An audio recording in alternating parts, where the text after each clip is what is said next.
Ուղղաթիռով ժամանող խոսնակներին դիմավորում են LinkedIn լոկալ Երևանում։ Միջազգային ֆորմատի այս գործարար հարթակը երկրորդ անգամ է համախմբում մայրաքաղաքի բիզնես համայնքին։ LinkedIn լոկալը միավորում է նրանց, ովքեր սոցիալական ցանցերից այն կողմ իրական ամուր կապեր են փնտրում։ Թվում է, որ ապրում ենք Հայաստանում, բոլորին գիտենք ու մեկ ձեռքի ոնց որ հասանելիության տարածքում են, բայց իրականում այդպես չի, հատկապես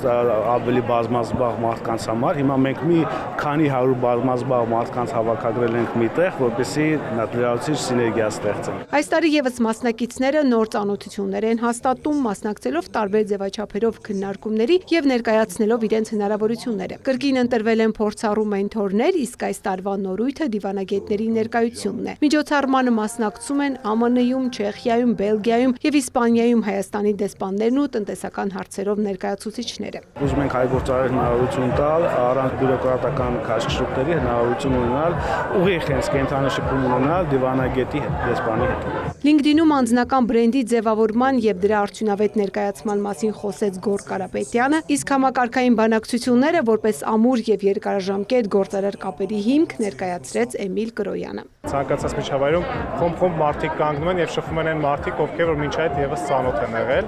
իսկ դրսում ընդհակառակը, երբ որ մարդիկ ինչ-որ նմանատիպ միջոցառումների են մասնակցում, միանգամից փնտրում են մարդկանց, ովքեր որ անծանոթ են եւ նոր պետք է ծանոթանան։ Սա թերևս իմ նկատած ամենակարևոր առանձնահատկություններից մեկն է, ինչ որ մենք դրսից փորձել ենք բերենք եւ հայկական բիզնես միջավայրում այս մշակույթը նույնպես ձևավորել, բերել, ուժեղացնել, ամրապնդել։ Միջոցառման հատուկ հյուրը շվեյցարական պրեմիում ժամագործական բրենդի հիմնադիր Արամ Պետրոսյանը խոսեց երազանքը բիզնեսի վերածելու մասին եւ ինչ անձնային հատկանիշներ են անհրաժեշտ ճկուն ու երկարաժամկետ մտածողությամբ գործարար դառնալու համար։ Այն երազը, որը դու օդի մեջ տեսնում ես, դու պատկերացնում ես, թե ինչ կարող է դա լինել, բայց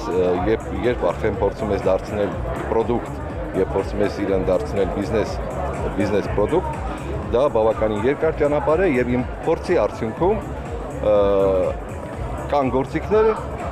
որոնք որ կօգնեն եւ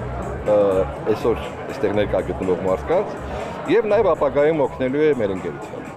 Նման ձևաչափով միջոցառումներն արդեն անցկացվել են ԱՄՆ-ում ու Չինաստանում, իսկ հաջորդ կանգառը Եվրոպան է։